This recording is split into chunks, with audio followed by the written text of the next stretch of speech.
up like that. Yep, now lift the whole thing up and swing it again. Oops, just swing it again. This one's gonna come out. Alright, no more, no more cutting this on concrete because it's tearing up my blades.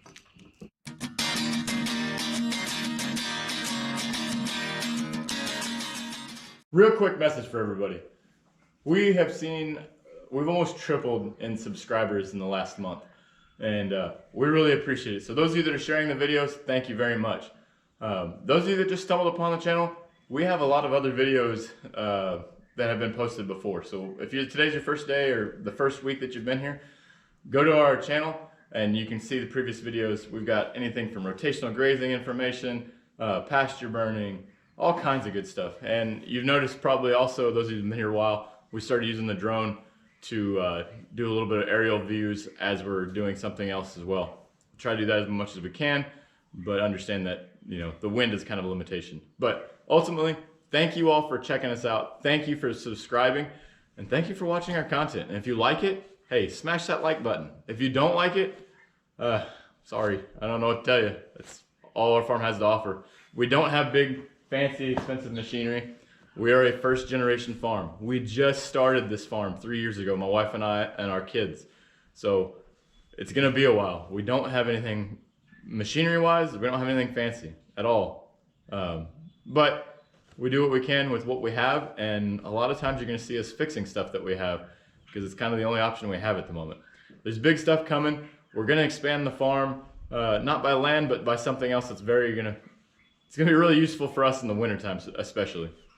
So stay tuned, and again, thank you all for subscribing. Thank you for tagging along, and I hope you enjoy our journey. Morning, everyone.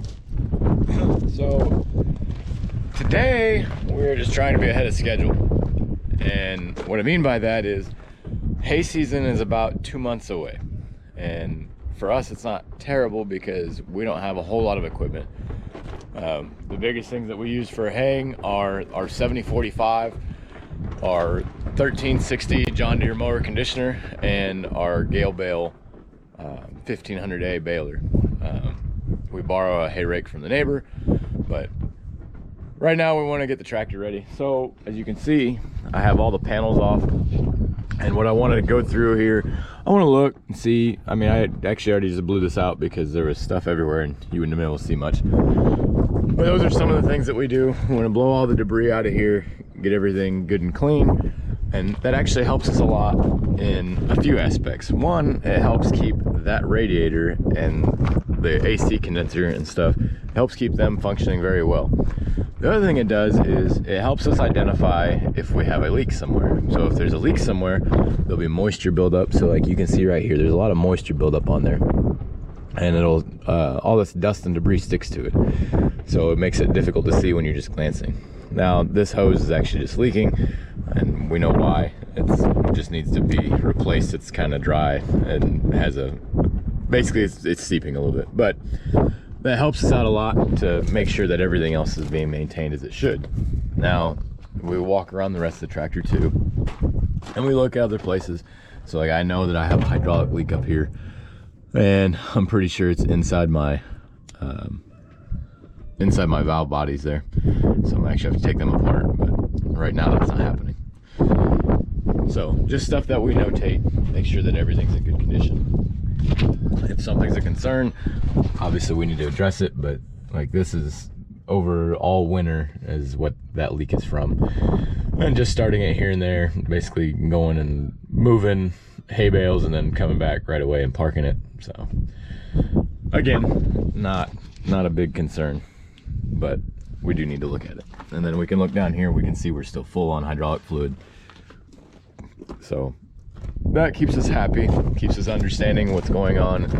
We got a leak right here too, but I'm not sure if my leak's coming from my valve cover, because there shouldn't, I mean, ultimately there's no oil that would be leaking out of my intake manifold. So I'll have to take a peek at that and see what I got going on back there.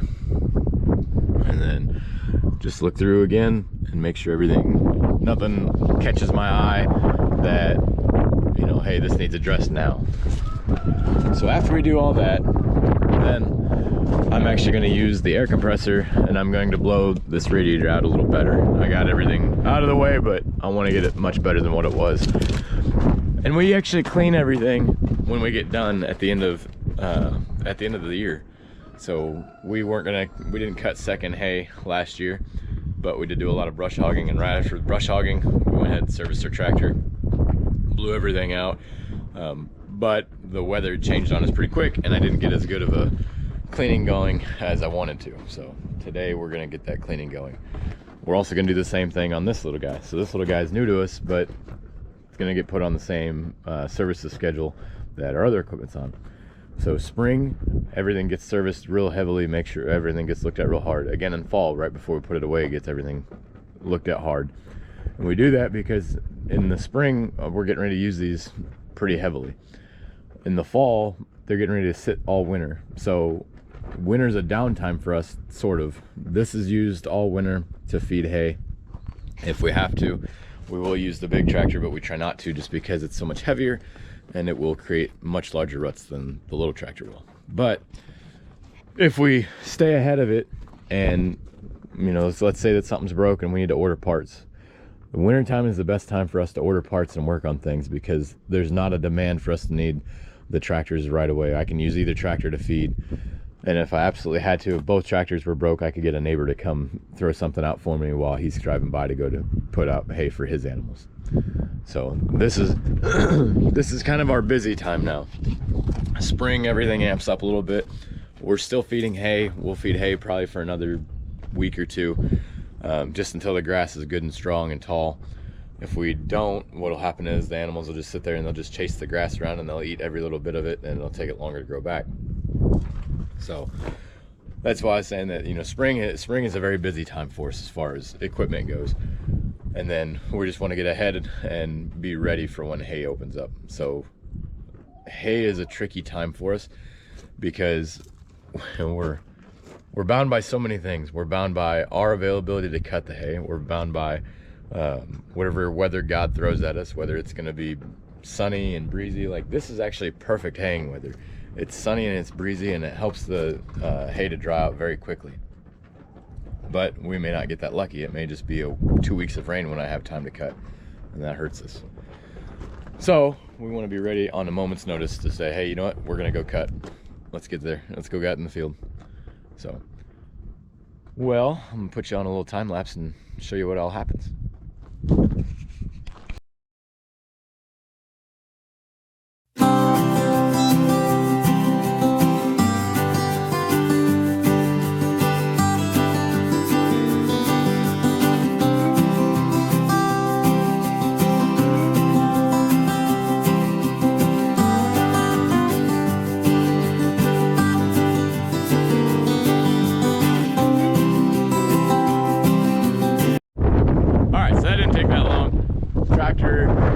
All three of them are actually clean. We wash them with Dawn dish soap actually, because as you can see, any and all film that was on here from a leak is gone now. So, and that wasn't actually from a leak, that was from me spilling oil, not using a funnel. But moral of the story is it's a good way to clean it up. But if you do that, especially on your painted surfaces, you need to wax them afterwards. We're not gonna wax this because, as you can see, most of the paint is gone. There's not a lot left on it. This tractor is a 1981, and before we bought it, she spent all of her life outside. She was stored outside and everything else from the previous owner, which I get it. You know, once you get something new, then you end up storing your other stuff outside. But we try to store all of our stuff inside, and who knows, someday maybe this thing will get a paint job, but right now it sits inside and we keep it good and clean, and we actually spray WD-40 like over, if we know it's going to be stored. So like the winter time, for instance, we'll spray WD-40 on all these painted surfaces. That way anywhere that the paint is wearing through, it'll have a nice coat of oil on it. And yes, it does attract dust, but it also does prevent dust. So, but other than that, I know it's very windy, and I hope you can hear me all right, but thank you for tagging along. If you like the video, hit the like button, and again, subscribe to the channel. And if it's something you think your friends are gonna enjoy, share it with them on Facebook or Instagram or whatever you use to share and do your social media on. So thank you, have a blessed week, and we'll see you next week. Well, I forgot to tell you guys that also whenever we wash our equipment, we also go ahead and grease it again. So even if we just, you know, I mean, there's exceptions. So like if I washed it today, and let's say that tomorrow I get it muddy because I got stuck somewhere or I pulled somebody out, I'd wash all the mud off of it and probably wouldn't mess with greasing it again. But if it's been a month or something like that, I'm gonna end up greasing it again because I want to make sure that no moisture gets in those joints. So tag along, let's go ahead and grease the tractor.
If you like our video, press the like button. And you can even share it with your friends. And if you have any questions, comment down below. And if you like the channel, subscribe to the channel. Finally!